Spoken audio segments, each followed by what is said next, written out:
"Dad, what are you doing here?" I shouted because there he was, lying in an old, worn-out tent in the yard under the blazing sun. It reminded me of the tents from my childhood. "Ah, don't worry about it. It's the usual thing," Dad replied weakly, leaving me speechless. Since he hurt his leg, he's been living with my brother and his wife. Whenever I called, my brother said Dad was fine, and his wife would laugh and say she was taking good care of him. They told me I couldn't talk to Dad because he wasn't good with technology and had made new friends at the hospital, so he was enjoying life. But seeing Dad lying there looking so weak, I realized my brother and his wife were lying. Dad slowly raised his hand and pointed toward a direction. I saw my home. I'm single and my parents' house is in the city, but I moved to the countryside to work at a resort hotel, chasing my dream. My parents had a car accident 2 years ago. Only Mom died, but Dad injured his leg and got really depressed after losing her. They were always together and known as a loving couple in the neighborhood. Dad liked staying home, but he would travel because Mom loved it. On the way back from one of their trips, they had the accident, and only Dad survived. "Why did I survive instead of her?"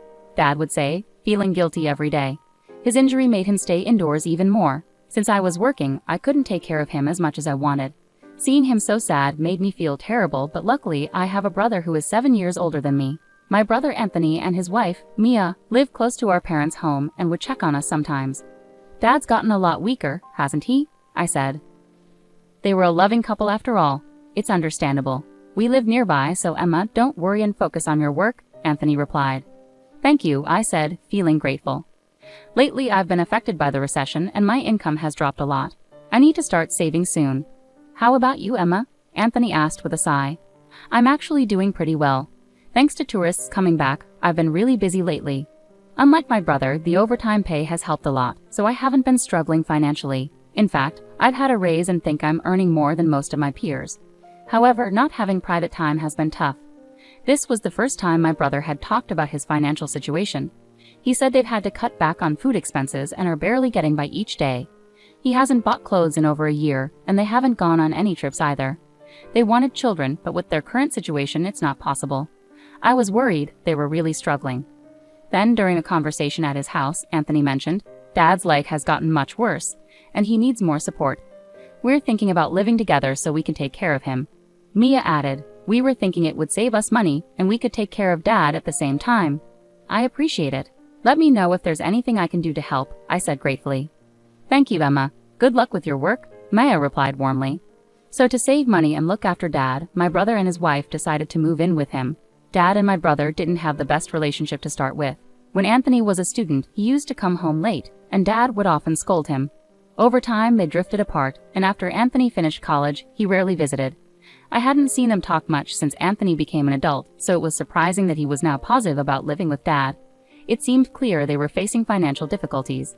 The idea of saving on rent and living costs made sense, especially since I, living alone, understood the appeal. But I couldn't help feeling anxious about whether they would truly take good care of Dad, especially since I couldn't visit home often due to work. I regularly called Anthony instead. "Hey Anthony, how's Dad doing?" "He's been smiling more these days. I feel bad leaving all the caregiving to you. It must be tough." It's been 3 months now, and we've adjusted to living together. At first, I was worried, but it seemed my brother and his wife were committed to taking care of Dad, so I could focus on my work without worries. Several years passed, and after summer vacation ended, I decided to visit my hometown for the first time in a while. I called Anthony beforehand to let them know I was coming. "Hey Anthony, it's been a while." "Oh, it has been. How are you? Think you'll be able to come home this year?" Anthony asked cheerfully.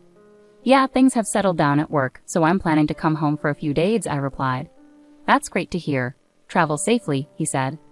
"Thanks. Please let Dad and Mia know I'm coming," I said before hanging up. I tried calling Dad too, but couldn't reach him. I let Anthony know and finally headed home for the first time in years. It was the longest I had been away since Mom passed away. I used to worry about Dad and tried to visit during holidays, but I hadn't been able to in a long time. Knowing Anthony and Mia were there gave me some comfort.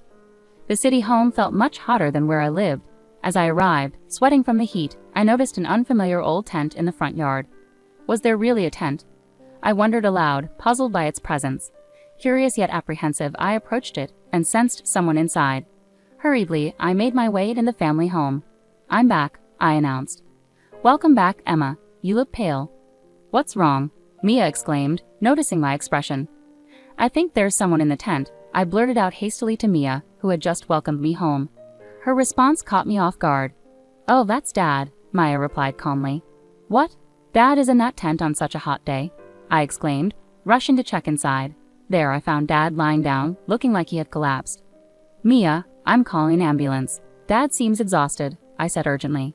"No need to call an ambulance," Mia insisted firmly. "It's Dad's choice to live in the garden. There's nothing to worry about," she added, sounding resolute. Dad looked fatigued on such a hot day, yet he wants to live in the garden. The man who preferred being indoors even when Mom was healthy. Dad always said the best place in summer was a cool room and a warm one in winter. It didn't make sense for him to want to be outside in this heat. Something felt wrong. An uneasy feeling crept over me. I hurried to the tent where Dad was and spoke to him directly. "Dad, what happened? Are you okay?" I asked with concern. "Emma, it's nothing. Just the usual. I'm fine," Dad replied weakly. "Do you stay out here in this heat every day? Why don't you come inside?" When I pressed him, Dad pointed slowly towards the main house. "That used to be my room. Since I moved in with Anthony and Mia, I've been staying in a closet," Dad revealed, shocking me. "In a closet? I thought they were taking good care of you," I said, feeling bewildered and concerned. "Not once have they taken care of me properly. Their decision to live together was solely for their own savings," Dad revealed bitterly. "I've told them countless times how much I hate staying in the closet because of my leg," Dad continued. "Their response was to tell me if I didn't like it, I should live outside. That's why they'd left me out here in the garden with this old tent during this sweltering heat." Dad's words were a painful narrative I wished I could block out. It was now clear that there was discord between my brother and Dad. I blamed myself for trusting Anthony. Mia, too, was not the nurturing type I had hoped for. I recalled how Anthony used to complain about her frequent nights out drinking until the early hours. This couple, who boasted about dining out every single day and never cooking at home, were clearly ill-suited to taking care of Dad. Yet foolishly, I had expected more from them. "This is unacceptable. I'm here now, and I've got you," I declared firmly. It was shocking to uncover how badly they had treated Dad. Despite their assurances of good care over the phone, they had confined him to a closet and then banished him to the yard. Anger surged through me, unforgiving and intense. Ignoring Mia's protests, I dialed for an ambulance. "There's no me for that. Please, don't make a scene," my brother's wife pleaded desperately, but I paid no heed. When the ambulance arrived, they took Dad to the hospital, and I accompanied him. Dad was on the brink of heat stroke, but thankfully it wasn't life-threatening. However, due to neglect in providing proper meals and maintaining hygiene, he needed hospitalization. "Dad, rest now. Take your time to recover," I reassured him as he settled in. Then he replied, "Emma, you're my lifesaver. I was ready to join your mom every day." He looked relieved. "What are you saying? We need you here with us for much longer." Realizing Dad had been living each day as if it were his last, tears welled up in my eyes, but I kept a smile on my face for him. I returned to the family home to gather some things for Dad's hospital stay. "Anthony, Mia, you need to explain yourselves about Dad." I confronted my brother and his wife, seething with anger about how Dad had been treated. "We were just trying to push him away, hoping he'd leave on his own," Mia confessed casually. "Yeah, surprisingly he was stubborn and wouldn't leave," Anthony said casually, almost as if it were a joke. It was clear they knew they had treated Dad cruelly. They chuckled as they recounted their attempts to push him away. "Are you even hearing yourselves? Dad's life is at stake here. If anything had happened to him, you could have been held responsible," I exclaimed, unable to contain my disbelief and anger. "You're exaggerating. We did give him food and checked on him once a day," Anthony replied dismissively, as if Dad was just some animal they were dealing with. "He's in the hospital now because he wasn't properly cared for. Do you understand what you've done? It's outrageous to kick him out of his own home," I retorted, frustration evident in my voice. My brother and his wife showed no remorse and started making excuses for their actions. "We didn't choose to live here. Financial struggles forced us to move in, but caregiving turned out to be much harder than we expected," Mia explained. "That's why we considered placing him in a facility, but Dad strongly opposed leaving this house full of memories of Mom. He even tried to kick us out. They pleaded to me, casting themselves as victims. They struggled with caregiving and attempted to convince Dad to leave, but instead, they found themselves on the brink of being forced out. Having rent-free accommodation is crucial for us, so we couldn't let Dad kick us out," Anthony justified their actions. I never imagined my brother would stoop so low as to deliberately worsen Dad's care and quality of life just to secure the house for himself. Despite Dad and my brother not being close, I had trusted that as an adult in his mid-30s, he would manage Dad's care responsibly. It was terrifying to realize they had devised such a cruel strategy. Moreover, my brother confessed that by confining Dad to the closet or forcing him into the yard when I visited, They were trying to manipulate Dad into choosing to live with me instead. Living in the countryside is better for his health anyway, so we were planning to send him to live with you, my brother admitted. We thought he'd leave on his own before you got here, but he held on, Mia chuckled, as if reminiscing about a challenging game. Now that you're back, Dad will probably say he wants to live with you. Anthony laughed, casually dropping this bombshell. Then he said something outrageous. Now that Dad's in the hospital, this house belongs to us, so pack your things and leave. I was so appalled by his audacity that I was at a loss for words. To think he could say such a thing while living in someone else's house. I gathered Dad's belongings and went back to the hospital. Dad, I heard about what happened from Anthony. It must have been tough, I said gently. Dad sighed, expressing his despair. Trying to drive them out of the house backfired on me. That house is a treasure filled with memories of your mom. I couldn't just hand it over to people like them. His enduring love for Mom still gave him strength, which was reassuring. Don't worry, Dad. We'll figure this out together. You're not alone in this, I reassured him, determined to make things right for him. Don't worry about the house. We'll figure something out. You might need to stay in the hospital for a bit longer, but would you like to live with me after you're discharged? I suggested. Dad's face lit up with relief. Thank you. If you're okay with it, I'd be happy to live together. After Dad agreed to live with me, I returned to my place. 2 months later, I started receiving a barrage of calls from Anthony. There are a bunch of unknown men in the house. What's going on? Anthony demanded furiously. Without replying, I handed the phone to someone else. The person who took over was our maternal grandfather. Hey, Anthony. I've heard the story from Emma. You've done something terrible to my dear son-in-law. When grandfather spoke, Anthony sounded shocked. Our family home was actually built by grandfather as a wedding gift for Mom when she was young. Dad, who was adopted into the family, was always treated by grandfather as if he were his own son. When I told grandfather about the situation, he was furious and sent over some of his strongest apprentices to drive out my brother and his wife. After the commotion, I called grandfather, who owns the land and the house. Grandfather has always been imposing, and Anthony has always been afraid of him. I believed he could help us out of this mess. Anthony, all your stuff has been arranged to be sent to Mia's parents' house, grandfather said firmly. Don't just go ahead with things on your own, Anthony protested, though his voice was tinged with fear. You're the one who acted out of line. Now deal with the consequences, grandfather retorted sharply. A person who treated their family like that has no right to argue. Do you have any complaints? Grandfather said firmly. No, sir. I'm sorry, Anthony replied and didn't argue back. After that, grandfather was always kind to me but very strict with Anthony as he grew up. If Anthony cried, grandfather would spank him, which made him cry more and get scolded even more. What was okay in the past is now considered wrong. Watching Anthony, I often felt glad to be a girl.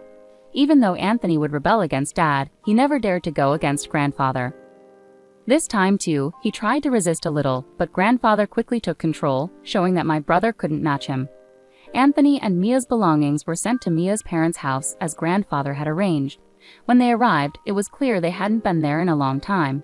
Hey Dad, I think our stuff has arrived, so we came to pick it up, Mia said.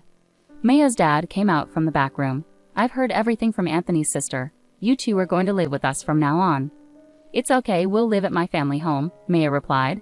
Don't even think about coming back after treating your father like that.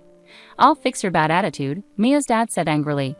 I had heard that Mia's dad was very strict. After explaining everything to him, Anthony and Mia had no choice but to live under his strict rules.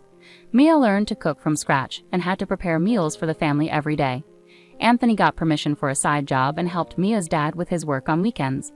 After Dad was discharged from the hospital, grandfather told him the house needed repairs because of some damage.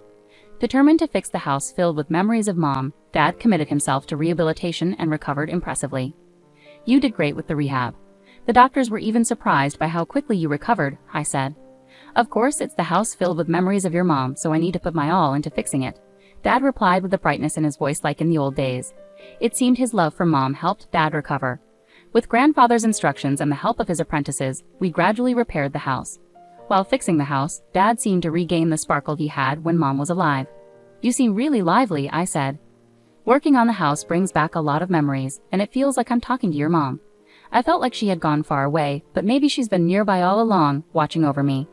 Hearing Dad talk like that almost brought tears to my eyes. Despite the horrible treatment from my brother and his wife, maybe Mom really was protecting him.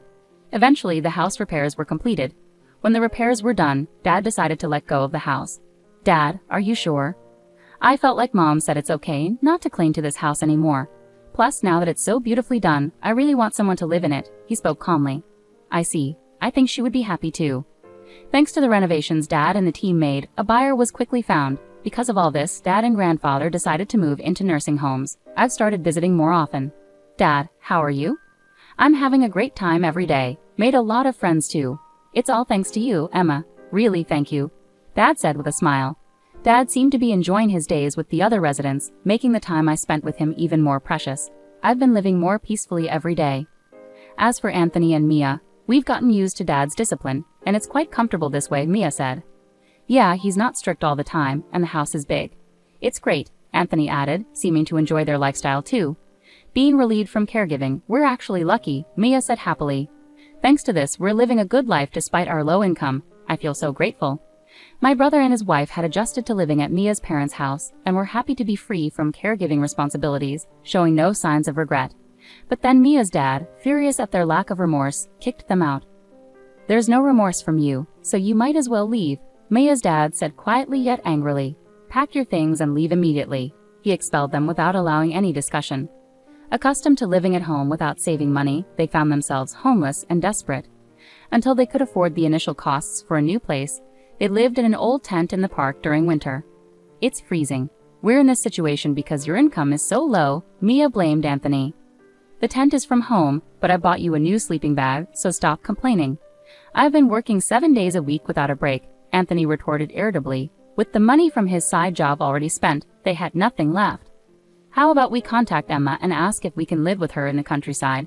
Anthony suggested without much concern.